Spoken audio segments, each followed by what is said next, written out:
அனைவருக்கும் வணக்கம். தமிழும் தமிழர் வரலாறும். தமிழ் மொழியே உலக வரலாற்றின் திறவுகோல். அத்தமிழே உலக மொழிகளுக்கெல்லாம் தாய். மனிதன் பேசிய முதல் மொழி என்பதும் தமிழ்தான். உலகின் ஒரே அறிவியல் மொழி என்பதும் தமிழ்தான்.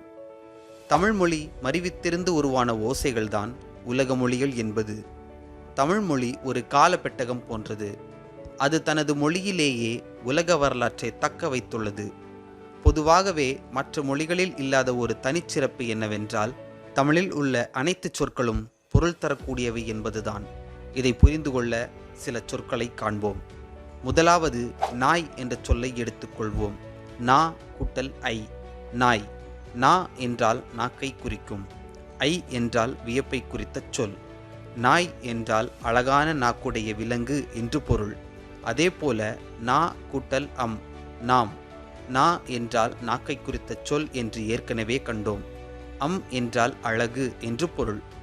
நாம் என்றால் அழகாக பேசும் நாக்கையுடையவன் என்று நம்மை அறிமுகப்படுத்திக் கொள்ளும் சொல். வாழை. வாழ் கூட்டல் ஐ, வாழை, வாழை. அதாவது வாழ் போன்று அழகாக வளைந்திருக்கும் பழம் என்று பொருள். தமிழன் எந்த அளவிற்கு மொழியை செதுக்கியுள்ளான் பார்த்தீர்களா? தமிழ் மொழி பொருளை மட்டுமல்ல, அதற்கு வரலாற்றை தக்க வைக்கும் பண்பு உள்ளது என்பதுதான் பெரும் வியப்பே. தமிழின் ஒவ்வொரு சொற்களும் அதன் காலத்திற்கும் தேவைக்கும் ஏற்ப உருவானதே. சான்றாக கடவுள் என்ற சொல்லை எடுத்துக்கொள்வோம். கடவுள் என்றாலே உலகை படைத்தவர் என்பதுதான் நமது நினைவுக்கு வரும். அப்படித்தான் இந்த உலகமும் அதை ஏற்று பயணித்து கொண்டிருக்கிறது. ஆனால் நமது தமிழ் மொழி சொல்லும் பொருள் என்ன தெரியுமா? கடம் கூட்டல் உள், கடவுள். கடம் என்றால் பானை, தாழி அல்லது குடம் என்று பொருள். உள் என்றால் அதன் உள்ளே என்று பொருள். கடவுள் என்றால் கடத்திற்குள் வைக்கப்பட்டு ஜீவசமாதியானவர் என்று பொருள். அதாவது மனிதனாக பிறந்து மனித மேம்பாட்டிற்கு பங்களிப்புகள் செய்து மனிதர் கை கொள்ள வேண்டிய அறக்கோட்பாடுகளை வகுத்து குண்டலினி சக்தி எழுப்பி அமானுட சக்திகளை பெற்று ஓகத்தின் மூலம் ஐம்புலன்களை மடக்கி மரணமில்லா பெருவாழ்வு பெற்று ஜீவசமாதியான சித்தர்களே தமிழரின் கடவுளர்கள். இந்த கடவுள் என்ற சொல்லிலிருந்துதான் காட் என்ற ஆங்கில சொல்லும் உருவானது. காட் என்ற ஆங்கில சொல்லின் எட்டிமாலஜி, அதாவது வேர்ச்சொல்லின் பொருளை ஆய்ந்தால் அது ஜெர்மானிய மொழியில் உருவான சொல் என்றும் இதற்கு ரெஃபரிங் டு எ பரியல் மவுண்ட் என்ற பொருள் உள்ளது என்றும் சொல்லப்படுகிறது. பரியல் மவுண்ட் என்றால் புதைக்குழி என்று பொருள். அந்த புதைக்குழியில் புதைக்கப்படுகிறவர்கள் தானே ஜீவசமாதியான கடவுள் எனும் நமது கடவுளர்கள். இன்னும் ஒரு சொல்லை காண்போம். அரிசி, அதாவது பொதுவாக கிடைக்கப் பெறாத சுவையுடைய ஒரு பொருள் அல்லது உணவு என்பதே அரிசி என்ற சொல்லின் பொருள். அரிய கூட்டல் ருசி, அரிசி. இந்த சொல் உருவான காலகட்டம் என்பது ஏறத்தாழ 5100 ஆண்டுகளுக்கு முன்பாகும். அப்பொழுதுதான் மகாபாரதம் எனும் நெல் விவசாயத்திற்கான போர் திருநெல்வேலி பகுதியில் நடைபெற்றது. அந்த சமயத்தில் இது புதிய உணவு என்பதாலும் ருசியான உணவு என்பதாலும் எளிதில் அனைவருக்கும் கிடைக்காது என்பதாலும் இதற்கு அரிசி என்று பெயர் வந்தது. தமிழ் சொல்லான அரிசி என்பது 5100 வருட பழமை வாய்ந்தது என்பதை தமிழ் மொழி எப்படி தக்க வைத்துள்ளது பார்த்தீர்களா? வெற்றி பெற்றவர்களாலே வரலாறு எழுதப்படுவதால் உண்மைகள் பலவும் அழிக்கப்பட்டும் மறைக்கப்பட்டும் மாற்றப்பட்டுமே வந்துள்ளது. ஆனால் என்னதான் இவர்கள் உலகை மாற்றி கட்டமைத்து வைத்திருந்தாலும் சங்கம் வைத்து வளர்க்கப்பட்ட நமது தமிழ் மொழி தனது மொழியிலேயே பல உலகச் சரித்திரத்தை தக்க வைத்துள்ளது. அது இந்த சத்தியுகத்தில் மீண்டெழுந்துள்ளது. கடந்த 300 ஆண்டுகால தொழில்நுட்ப வளர்ச்சியில் உலகம் பயணித்துக் கொண்டிருக்கும் இந்த வேளையில் இதே தொழில்நுட்பத்தோடு 2000 வருடங்களுக்கு முன்பு வரை தமிழன் வாழ்ந்து கொண்டிருந்தான் என்பது நம்மில் எத்துணை பேருக்கு தெரியும்? தமிழ்ச் சங்கங்கள் மொழியை மட்டுமல்ல, விஞ்ஞானம், தொழில்நுட்பம் போன்றவற்றையும் சேர்த்தே உருவாக்கியது. அதற்கு தமிழ் மொழியே சான்றாக அமைகிறது. இந்த அடிப்படையை மனதிற்கொண்டு தமிழரின் வரலாற்றை சுருக்கமாக காண்போம்.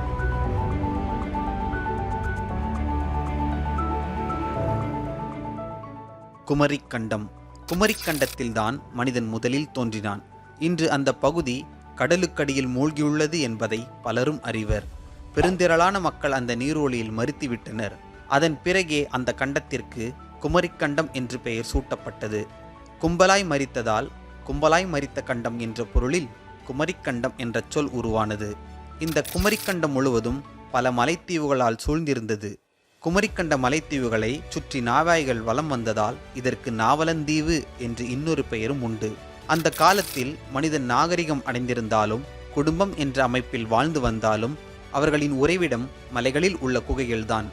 அக்கால மனிதனுக்கு கடவுள் என்ற கோட்பாடும் இல்லை, கடவுளை குறித்த சொற்களும் இல்லை. இயற்கை சீற்றங்களைக் கண்டு அவன் அஞ்சினானே ஒழிய அவற்றை அவன் வழிபடவில்லை. வழிபடுதல் என்ற வளமையும் அவனிடம் இல்லை. குகை வாழ்க்கை, மிருகங்களால் வேட்டையாடப்படுதல், நோய், விபத்து மற்றும் இயற்கை சீற்றங்களால் ஏற்படக்கூடிய உயிரிழப்புகள் போன்றவைதான் அவன் அன்றாடம் சந்தித்த சிக்கல்கள். அப்போது மக்கட்தொகை மிகவும் குறைவு என்பதாலும் மக்கட்தொகை பெருக்கமே தனது பாதுகாப்பிற்கான வழி என்று உணர்ந்த மனிதன் மனித வளத்தை உருவாக்குவது இனப்பெருக்க உறுப்புகள் என்பதாலும் ஆண் பெண் சேர்ந்தே உயிர் உருவாவதை அவன் அறிந்திருந்ததாலும் ஆண் பெண் சேர்க்கையை குறித்த சிவலிங்கத்திடம் தனது வேண்டுதல்களை வைத்தான். அதுதான் அவனது முதல் வழிபடு பொருள். அது பிள்ளையை ஈணுவதால் அதற்கு ஈசன் என்று பெயரிட்டான். ஆக சிவலிங்க வழிபாடு என்பது ஏறத்தாழ 1,00,000 ஆண்டுகளுக்கு முன்பே நடைமுறைக்கு வந்துவிட்டது. இன்றிலிருந்து 20,000 ஆண்டுகளுக்கு முன்பு ஒரு பெரும் ஆளுமை குறிஞ்சி நிலப்பகுதியான குமரிகண்டத்தில் பிறந்தார். மற்ற மனிதர்களை காட்டிலும் ஞானத்திலும் அறிவிலும் சிறந்து விளங்கினார். அவர்தான் ஆதிநாதன் எனும் சிவன். சிவன் ஈசனாகிய சிவலிங்கத்தை கண்டு இயற்கை என்பது இருமை பண்பால் ஆளப்படுகிறது என்றும் அதை இந்த ஈசனின் வடிவம் குறிப்பால் உணர்த்துகிறது என்றும் கூறினார். ஈசனுக்கு இவர் சிவலிங்கம் என்ற பெயரையும் புதிய தத்துவத்தையும் கொடுத்ததால் இதை வரலாற்றில் தக்க வைக்கும் விதமாக இந்த பெயரின் முதல் அசையை கொண்டு ஆதிநாதனாகிய இவர் சிவன் என்று அழைக்கப்பட்டார். மேலும் உணவு தேவைக்காக மக்கள் வேட்டையாடவும் மிருகங்களிடமிருந்து தங்களை பாதுகாத்துக் கொள்ளவும் மண் கனிமத்திலிருந்து இரும்பை உருக்கி பிரிக்கும் தொழில்நுட்பத்தை முதலில் கண்டார். இவ்வாறு இரும்பை உருக்கும் வேதமே ருக் வேதம், ரிக் வேதம் என்றெல்லாம் அழைக்கப்படுகிறது. இரும்பை காய்ச்சி உருக்கும் திறனை கண்டறிந்தவர் ஆதலால் உருக்கும் கூட்டல் திறன், அதாவது உருத்திறன் என்றும் அதுவே மருவி ருத்ரன் என்றும் சிவனின் மற்றொரு பெயரானது. காடுகளில் மக்கள் பாதுகாப்பாக பயணிக்க, விலங்குகளை தூர விரட்ட, ஒலி மற்றும் அதிர்வுகளை ஏற்படுத்தும் கொட்டிசை கருவிகளான உடுக்கை, பறை, மத்தளம் போன்றவற்றையும் வடிவமைத்தார். அதுவே அதர்வன வேதம் என்றழைக்கப்படுகிறது. சாம, தான, பேத, தண்டம் என்னும் அரசாளும் முறையை சிவனே முதலில் வகுத்ததால் அதுவே சாமவேதம் என்றழைக்கப்படுகிறது. யா என்றால் தெற்கு, யசூர் வேதம் என்றால் தெற்கத்திய வேதம், அதாவது சிவனின் வேதம் என்று பொருள். விண்ணை பார்த்து சூரியனை கொண்டு ஒரு நாள் என்ற கால அளவையும், நிலவை கொண்டு ஒரு மாதம் என்ற கால அளவையும் கணித்து சந்திர நாட்காட்டி எனும் லூனார் கேலண்டரை உருவாக்கியவர் சிவன்தான். வேட்டைக்கு நாய்களை பயன்படுத்தியதாலும் வேட்டையாட காலமும் மிக அவசியம் என்பதாலும் அக்காலமானது நில்லாமல் கடந்து கொண்டே இருப்பதை மக்களுக்கு வெளிப்படுத்தியதாலும் காலத்தை கணித்து நாட்காட்டியை கொடையளித்ததாலும் சிவனுக்கு கால பைரவர் என்ற பெயர் அவர் காலத்திற்கு பிறகு உருவாக்கப்பட்டது. அன்று வரை பேச நாக்கியிருந்தும் பேசாமல் இருந்த மனிதனை பேச வைத்து அவ்வாறு அவன் பேசிய மொழிக்கு தமிழ் சித்திர எழுத்தான படையெழுத்துக்களை உருவாக்கி தமிழுக்கு முதல் வடிவத்தை கொடுத்த பெருமை நமது சிவனையே சாரும். இவ்வாறு எண்ணற்ற துறைகளை முதலாம் தமிழ்ச் சங்கத்தை நிறுவி அதன் மூலம் வளர்த்தெடுத்தார். மலைத்தொடர்கள் வரி வரியாய் காட்சியளிப்பதால் மலைக்கு வரை என்ற பெயருண்டு. அந்த வரை என்னும் மலைத்தொடரில் வாழ்ந்தவர்களின் பொது பெயர்தான் வரையர் என்பது. அந்த வரையர் என்ற சொல்லே காலப்போக்கில் பறையர் என்றானது. முதல் தமிழ்ச்சங்க நாயகனான சிவன் பறையர்குடியில் பிறந்த ஒரு தமிழன். மலைகளில் வாழ்ந்த நாடார், சாணார், பறையர், குறவர், வேடர், சாம்பவர் போன்ற எண்ணற்ற குறிஞ்சி குடிகளுக்கும் சிவனுக்கும் நெருங்கிய தொடர்புண்டு. ஏறத்தாழ இன்றிலிருந்து 10,000 ஆண்டுகளுக்கு முன்பு குமரியின் அழிவைத் தொடர்ந்து அழிவின் அதிபதியாக தெற்கு என்று பொருள்படும் யாமன், அதாவது யமன் என்ற பெயரால் சிவன் அழைக்கப்பட்டார். தமிழர் வரலாற்றில் சிவனுக்கடுத்த பெரும் ஆளுமையாக திகழ்பவர்தான் தமிழ் கடவுளான முருகன். குமரிக்கண்ட அழிவில் இருந்து பெருந்திரளான பலதரப்பட்ட மக்களை நீரொளியிலிருந்து காத்து தென்னிலங்கையில் குடியமர்த்தியவர்தான் முருகன். குமரியில் முதல் தமிழ்ச்சங்கம் அழியுண்டதைக் கண்ட முருகன் இலங்கையில் 2ஆம் தமிழ்ச்சங்கத்தை நிறுவி அதன் மூலம் பல தமிழர் நலத்தொண்டுகளை செய்தார். சான்றாக சிவலிங்கத்தின் மாற்று வடிவமான அருமுனை நட்சத்திரத்தை உருவாக்கினார். அருமுனை நட்சத்திரம் 3 முனைகளை கொண்ட 2 கோணங்கள் என்பதால் அதை கொண்டே மூவிரு கோணன், அதாவது முருகன் என்று அழைக்கப்பட்டார். வரலாற்று நாயகர்களின் பெயர்கள் அனைத்துமே பட்டப்பெயர்களே ஒழிய அவை அவர்களின் இயற்பெயர் அல்ல என்பதை கவனத்தில் கொள்ளவும். முருகனே வானில் 7 கோள்களை கண்டார், 7 இசையையும் கண்டார். சிவனின் வரலாற்றை தக்க வைக்க உருவ வழிபாட்டையும் கோயில் வழிபாட்டு முறையையும் முதலாக தொடங்கினார். சிவன் புலித்தோளோடு இருப்பது அவர் குறிஞ்சியில் வேட்டையாடி வாழ்ந்தவர் என்ற வரலாற்றை தக்க வைக்கத்தான்.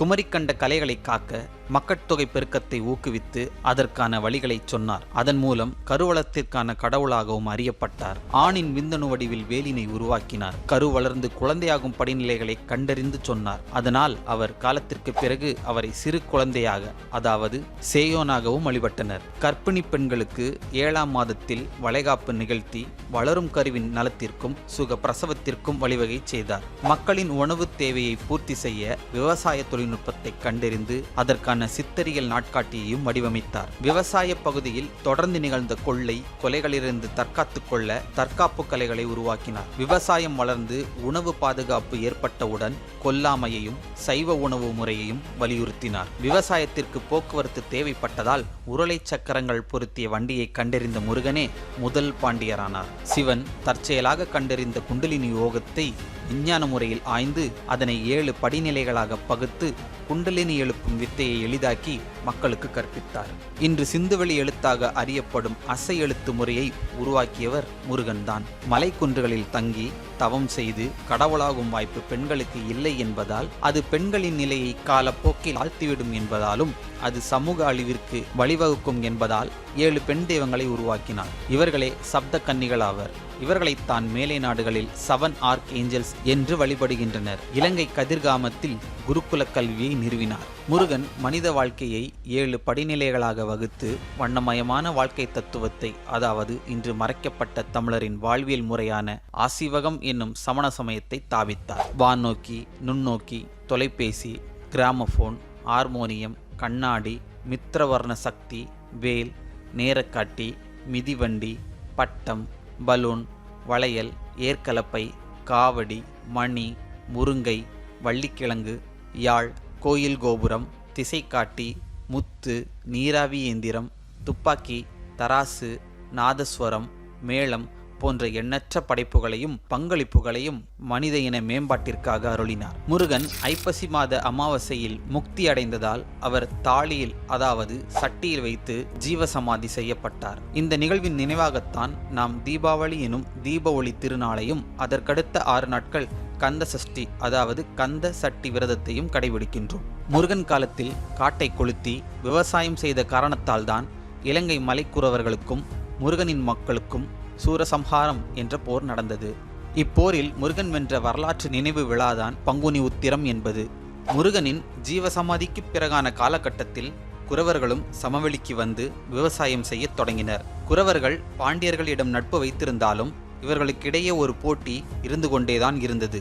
இந்த போட்டியின் விளைவாக ஏறத்தாழ 7500 ஆண்டுகளுக்கு முன்பு குபேரன் எனும் இலங்கை குறவர் விவசாயம் செய்து உலகின் மிகப்பெரிய செல்வந்தர் ஆனார். அவரைத் தொடர்ந்து ராவணன், இந்திரன் மற்றும் கும்பகர்ணன் குடும்பத்தினரும் விவசாயத்தில் ஈடுபட்டனர். இவர்களும் பல விஞ்ஞான தொழில்நுட்பங்களை கண்டறிந்து சாதனைகள் பல படைத்தனர். முருகனுக்கு போட்டியாக முருகனின் சில கண்டுபிடிப்புகளை ராவணனின் குடும்பம் மேம்படுத்தியது. சான்றாக, முருகன் உருளை சக்கரத்தை கண்டார் என்றால் இவர்களோ 8 ஆரங்களை கொண்ட ஆரச்சக்கரத்தை உருவாக்கினர். முருகன் சித்தரியல் நாட்காட்டி என்றால் இவர்கள் சாக்கா நாட்காட்டியை உருவாக்கினர். இவர் கைத்துப்பாக்கி என்றால் இவர்கள் இயந்திர துப்பாக்கியை உருவாக்கினர், அதாவது மிஷின்கன். முருகன் சிவலிங்கத்தின் 2 பரிமாண வடிவமான அருமுனை நட்சத்திரத்தை உருவாக்கினார் என்றால் இவர்கள் சிவலிங்கத்தின் 3 பரிமாண வடிவமான கும்பத்தை உருவாக்கினர். கும்பிடும் வளமையும் கும்பிடு என்ற சொல் உருவான காலமும் ராவணன் காலத்தில்தான். முருகன் ஹைட்ரஜன் பலூன் எனும் மயிலில் உலகை சுற்றி வந்தார். ராவணன் மற்றும் அவரின் குடும்பமோ உலகின் முதல் விமானத்தை கண்டனர். இதைத்தான் புஷ்பக விமானம் என்று யூத பிராமணர்களே கதை எழுதி வைத்துள்ளனர். முருகன் காலத்தில் எல்ஜின் எனப்படும் ஸ்டீம் இன்ஜின் கண்டுபிடிக்கப்பட்டுவிட்டது.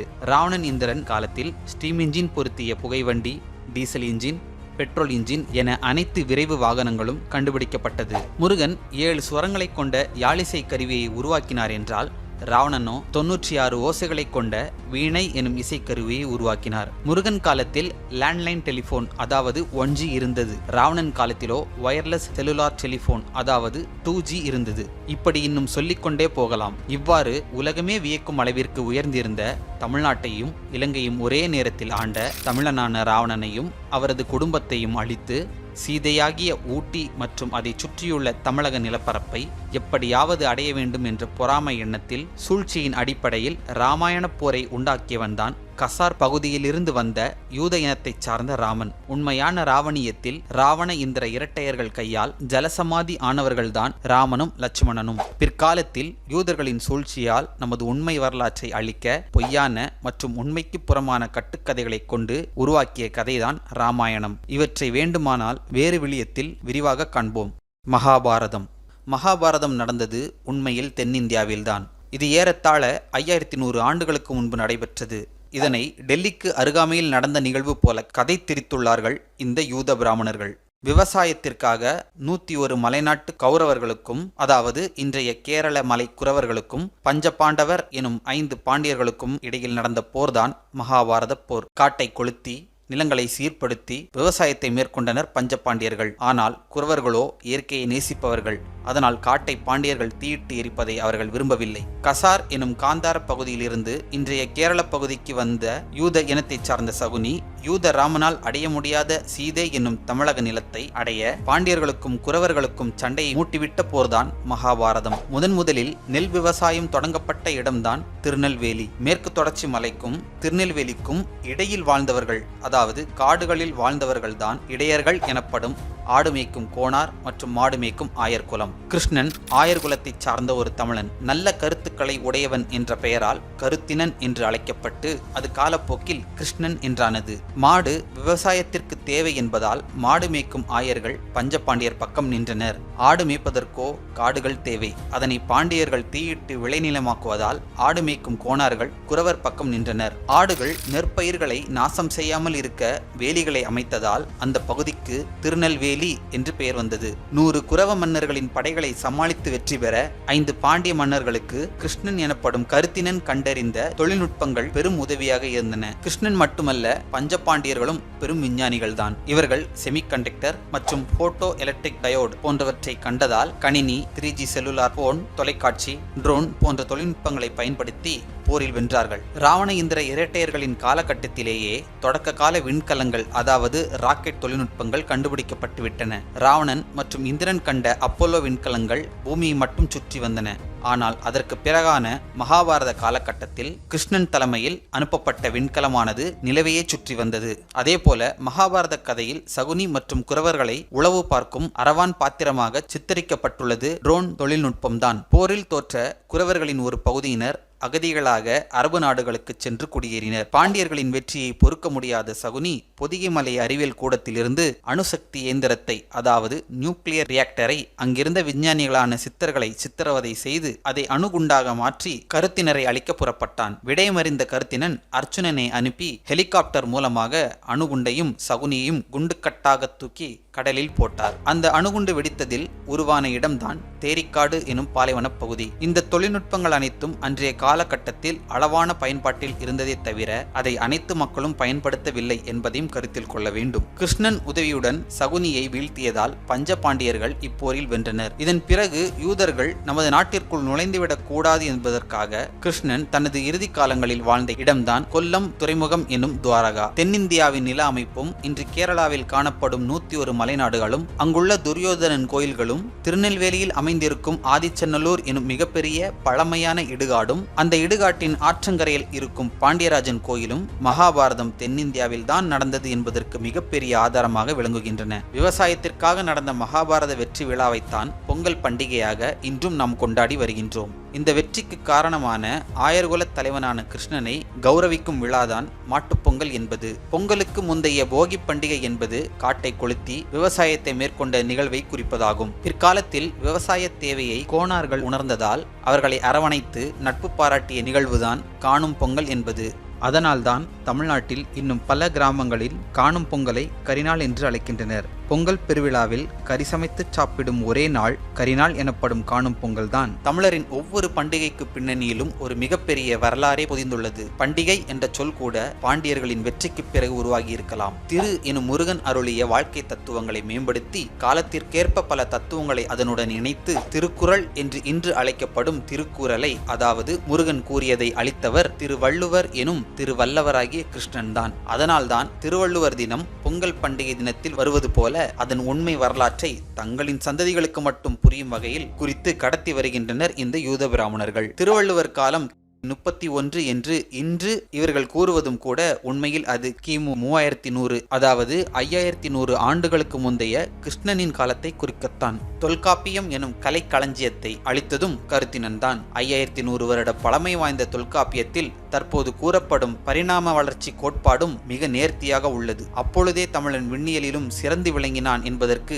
இதுவும் ஒரு சான்றாக அமைகிறது. மகாபாரத போரை கண்ட கருத்தினன் யூதர்களால் உலக மக்களுக்கு பல அழிவுகள் ஏற்படும் என்பதை உணர்ந்து மானுட வரலாற்றை 5 யுகங்களாக பிரித்து தனக்கு பிறகு கலியுகமும் சத்தியுகமும் வரும் என்பதை கணித்துச் சொன்னார். முருகனால் தொடங்கப்பட்ட 2ஆம் தமிழ்ச்சங்கத்திற்கு பிறகு தொழில்நுட்ப வளர்ச்சிகள் பெருகினாலும் ராவணிய மற்றும் மகாபாரத போர்களால் ராமனாலும் சகுனியாலும் தமிழர்களுக்கு பெரும் சேதங்கள் ஏற்பட்டன. குறிப்பாக பொதிகை மலை அறிவியல் கூடங்கள் அழிக்கப்பட்டு அங்குள்ள சித்தர்களும் மாணவர்களும் வதை செய்யப்பட்டு கழுவேற்றப்பட்டதால் போருக்கு பின் கருத்தினன் சபரிமலையில் புதிதாக ஒரு குருகுல கல்வி கூடத்தை நிறுவினார். அங்கு முருகனின் ஆசீவக முறைப்படி வகுப்புகளை நடத்தினார். கிருஷ்ணன் காலத்திற்கு பிறகு கலியுகம் தொடங்கியதாலும் யூதர்களாகிய ராமன் மற்றும் சகுனி போன்ற ஆட்கள் கலியுகத்தில் அதிகமாவார்கள் என்ற யதார்த்தத்தை உணர்ந்த ஒரு தமிழன் தமிழை மேலும் உயர்த்த தமிழர் வரலாற்றை எதிர்காலத்தில் தக்க வைக்க முருகனின் 2ஆம் தமிழ்ச்சங்கத்திற்கு நீண்ட இடைவெளிக்கு பிறகு ஏறத்தாழ இன்றிலிருந்து 3800 ஆண்டுகளுக்கு முன்பு 3ஆம் தமிழ்ச்சங்கத்தை நிறுவினார். அவர்தான் அகில இந்தியாவையும் ஆண்ட திருமால் எனும் விஷ்ணு. திருமால் அவருக்கு முன்பிருந்த கடவுளர்களின் அறிவியல் கண்டுபிடிப்புகளை அடுத்த கட்டத்திற்கு மேம்படுத்தினார். அவர் மக்களுக்கு செய்த பங்களிப்புகளில் சில. கலியுகத்தில் யூதர்களால் தமிழரின் உண்மையான வரலாறு அளிக்கப்படும் என்று உணர்ந்த திருமால் சிவன், முருகன், ராவணிய மற்றும் மகாபாரத வரலாற்று நாயகர்களை வானத்தில் தெரியும் விண்மீன்களை கொண்டு ராசித்திரங்கள் எனும் ராசிகளாகவும் 27 நட்சத்திரங்களாகவும் உருவாக்கி அதன் மூலம் தமிழர் வரலாற்றை பதிவு செய்து மிக முக்கிய சாதனையை படைத்துள்ளார். இன்று முனைவர் திரு பாண்டியன் ஐயா அவர்களால் தமிழர்களின் உண்மை வரலாற்றை மீட்டெடுக்க ராசிகள் மிக முக்கிய காரணமாக இருந்தன என்பது குறிப்பிடத்தக்கது. காகிதத்தில் உள்ள வரலாற்றை மறைத்த யூதன் அண்டத்தில் பதிந்த வரலாற்றை அளிக்க முடியாதல்லவா? தற்போது நாம் பயன்படுத்திக் கொண்டிருக்கும் LED டிஸ்பிளே பொருத்திய 4G செல்லுலார் போன், LED தொலைக்காட்சி மற்றும் சூப்பர் கம்ப்யூட்டர் ஆகியவற்றை கண்டறிந்தார். குண்டான் எனும் குவாண்டம் தியரி மற்றும் கோள்களுக்கு இடையேயான ஈர்ப்பு விசைக்கான சூத்திரத்தையும், அதாவது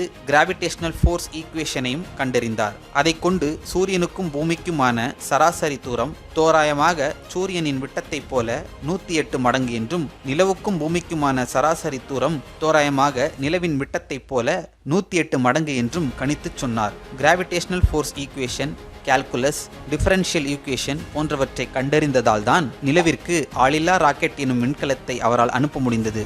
எனவேதான் அவர் விண் கூட்டல் நாயகர், அதாவது விநாயகர் என்று அழைக்கப்பட்டார். மேக்ஸ் பிளாங்க், நீல் ஆம்ஸ்ட்ராங் ஆகியோர் கண்டதாக சொல்லப்படும் அனைத்தும் நமது திருமால் கண்டறிந்தவையே. விவசாயத்திற்காக கல்லணையை கட்டியதாக சொல்லப்படும் கரிகாலன் என்பதும் திருமால்தான் திருச்சிராப்பள்ளியில் குருகுல கல்வியை நடத்தினார். அதனாலேயே அப்பகுதிக்கு சிரார்பள்ளி என்ற பெயர் வந்தது. திருச்சியை தலைநகராக கொண்டு பாரத நாட்டையே ஆண்டதால் இவர் வரதராஜன் என்றும் அழைக்கப்படுகிறார். கிழமை, திதி, நட்சத்திரம், கரணம், யோகம் என்ற 5 அங்கங்களை கொண்டு பஞ்சாங்கம் எனும் ஒப்பற்ற காலண்டரி எனும் கேலண்டரை உருவாக்கினார். நிலவு பாம்பு போல வளைந்து வளைந்து பயணிப்பதை உணர்ந்து நிலவை பாம்பாக சித்தரித்து ராகு, கேது என்ற நிழல் கோள்களை கொண்டு சூரிய சந்திர கிரகணங்களை துல்லியமாக கணித்தார். திருமால் விண்ணாராய்ச்சி செய்ய பயன்படுத்திய கல் நிலாக்கல் என்று அழைக்கப்பட்டது. அதன் மீது படுத்து ஆய்வு செய்துதான் அவர் பஞ்சாங்கம் கணித்தார் என்பதால் திருமால் 5 தலை நாகத்தின் மீது படுத்திருப்பதாக பிற்காலங்களில் உருவகிக்கப்பட்டார். அவர் அப்படி படுத்து விண்ணாராய்ச்சி செய்வதை நினைவு கூறத்தான் திருச்சிராப்பள்ளி மலை உச்சியில் விநாயகரான திருமாலுக்கு உச்சி பிள்ளையார் கோயில் கட்டப்பட்டுள்ளது. திருமால் முக்தி அடைந்த 11ஆம் திதியில் குண்டானில் வைக்கப்பட்டு ஜீவசமாதி செய்யப்பட்டார். இதுவே வைகுண்ட ஏகாதசி என்று இன்றும் கொண்டாடப்படுகிறது. திருமால் முக்தி அடைந்ததை அறிந்த பிறகே யூதர்கள் இந்திய வடக்கு பகுதியில் நுழைய ஆரம்பித்தனர். 3000 ஆண்டுகளுக்கு முன்பே வட இந்திய பகுதியில் ஊடுருவி கொஞ்சம் கொஞ்சமாக வரலாற்றை மாற்றியமைக்க ஆரம்பித்தார்கள். தலை சிறந்த சித்தர்களுக்கு பிராமணர், அதாவது பேர் அமனர் என்ற பெயர் இருந்ததைக் கண்ட யூதர்கள் தங்களின் இனப்பெயரை பிராமணர் என்றே மாற்றிக்கொண்டனர். யூதர்கள் வட இந்தியாவை ஆள மாருத்தானியா நாட்டில் வாழ்ந்த மாருதி மக்களான மூர் இனத்தை கொண்டு வந்தனர். அந்த படையெடுப்பைத்தான் மௌரிய படையெடுப்பு என்கிறோம். கிபி 3ஆம் நூற்றாண்டில் இஸ்ரேல் பகுதியிலிருந்து தன்வந்திரி எனும் யூதன் தனது மகன் பரசுராமனோடு தென்னிந்திய உடுப்பி பகுதிக்கு வந்து குடியேறினான். பரசுராமன் தனது மனைவியான துர்கையை கொண்டு ஹனி டிராப் மூலம் மைசூர் அரசனை தன் வலையில் விளைவைத்து 10 நாட்கள் காத்திருந்து வீழ்த்தினான். அதன் பிறகு தமிழகம் முழுவதும் அக்கி நோயை பரப்பி தமிழர்கள் நோயால் அவதியுற்ற வேளையில் மைசூர் படையை கொண்டு மதுரையை ஆண்டு கொண்டிருந்த பாண்டியர்களை வீழ்த்தி ஆட்சியை கைப்பற்றினான். இந்த காலகட்டத்தில்தான் பல்லாயிரக்கணக்கான சித்தர்களும் குழந்தைகளும் கழுவேற்றப்பட்டு கொல்லப்பட்டனர். பரசுராமன் கலவரங்கள் செய்து ஆட்சியை பிடித்ததால் இது களப்பிரர் படையெடுப்பு என்று அழைக்கப்படுகிறது. இக்காலத்தில் தமிழ்நாட்டில் உள்ள அனைத்து தொழில்நுட்பம், அறிவியல் மற்றும் கல்விக்கூடங்கள் அளிக்கப்பட்டன. இதுவே தமிழர்களின் வரலாற்றில் இருண்ட காலமாகவும் பார்க்கப்படுகிறது. இக்காலத்தில்தான் தமிழரின் ஆதி வாழ்வியல் முறையான ஆசீவகம் அளிக்கப்பட்டது. பரசுராமனை தொடர்ந்து மாணிக்க வாசகர், திருஞான சம்பந்தர், ஆதிசங்கரன் ஆகிய யூத பிராமணர்கள் தமிழர் வரலாற்றை அழித்து தங்களுக்கு சாதகமாக மாற்றியமைத்தனர். இதுவே இந்து மதம் உருவாக வசதியாக இருந்தது. அதன் பிறகும் தமிழர்கள் மீண்டெழுந்து சேர சோழ பாண்டிய ஆட்சிகளை நிறுவினர். மீண்டும் தமிழன் எழுந்ததைக் கண்ட யூத பிராமணர்கள் தமிழர்களை நேரடியாக ஆட்சி செய்ய முடியாது என்று உணர்ந்து வித்யாரண்யன் என்ற யூதன் மூலம் கிபி 1336 ஹரிஹர மற்றும் புக்கர் எனும் தெலுங்கர்களைக் கொண்டு விஜயநகர கொடுங்கோல் ஆட்சியை தமிழகத்தில் உருவாக்கினான். அப்போது தமிழர்களின் விளைநிலங்கள் அனைத்தும் தெலுங்கு ஜமீன்களுக்கு கொடுக்கப்பட்டு சொந்த நிலத்திலேயே தமிழர்கள் தினக்கூலிகளாக்கப்பட்டனர். கடந்த 700 ஆண்டுகளாக தமிழ்நாட்டை ஒரு தமிழன் ஆண்டுவிடக் கூடாது என்பதில் மிக கவனமாக உள்ளனர் இந்த யூதர்கள். வெள்ளையர்கள் வெளியேறும் காலகட்டத்தில் 1909ஆம் ஆண்டு பாண்டித்துரை தேவர் என்பவர் மதுரையில் 4ஆம் தமிழ்ச் சங்கத்தை நிறுவினார். அதன் அங்கமாக தமிழ் பண்டிதர்களை உருவாக்கும் செந்தமிழ் கலைக் கல்லூரியையும் செந்தமிழ் என்ற தமிழாய்வு இதழையும் நடத்தினார். தமிழினம் ஒற்றுமையின்றியும் அரசியல் மற்றும் பொருளாதார பலமில்லாமலும் அழிவு பாதையில் பயணிப்பதை 2009 நிகழ்ந்த ஈழப்போர் நமக்கு நன்றாக உணர்த்தியது. 2 லட்சத்திற்கும் மேற்பட்ட தமிழர்கள் இப்போரில் கொல்லப்பட்டனர். இந்த நிலைக்கான காரணம் தமிழினத்தின் நலனை பேணும் ஒரு இனவியல் அமைப்பு தமிழர்களுக்கு இல்லாமல் இருப்பதுதான். பல ஆண்டுகளாக ஆரியமும் திராவிடமும் சேர்ந்து தமிழர் வரலாற்றை அழித்து வருகின்றனர் என்பதை உணர்ந்து இந்த நிலையை போக்க முழு புரிதலோடு இந்த சத்தியுகத்தில் திருமிகு பாண்டியன் ஐயா அவர்களால் 2020ஆம் ஆண்டில் நிறுவப்பட்டதுதான் 5ஆம் தமிழ்ச்சங்கம் என்னும் தமிழர்களுக்கான இனவியல் அமைப்பு. தமிழர்களின் வாழ்வியல் முறையான ஆசீவகம், தமிழ் கடவுளர்களின் உண்மை வரலாறு, தமிழ் குடிகள் வரலாறு, உண்மையான ராவணிய மற்றும் மகாபாரத வரலாறு, உலக மானுட வரலாறு, உலக மதங்கள் மற்றும் யுகங்கள் தோன்றிய வரலாறு, ராசி நட்சத்திரங்களுக்கு பின்னால் இருக்கும் மர்ம முடிச்சவிழ்ப்பு என ஒட்டுமொத்த உலக சரித்திரத்தை இந்த சத்தியுகத்தில் மீட்டவர்தான் அறிவர் திரு பாண்டியன் ஐயா அவர்கள். இப்போது நாம் சொன்ன தகவல்கள் பலருக்கு மிகவும் புதிதாகவும் குழப்பமாகவுமே இருக்கும். இவை அனைத்தையும் பற்றி புரிந்து கொள்ள தமிழ் சிந்தனையாளர் பேரவை சேனலுக்கு சென்று தொடக்கத்திலிருந்தே அனைத்து விடயங்களையும் கண்டால்தான் உங்களுக்கு விளங்கும். நன்றி.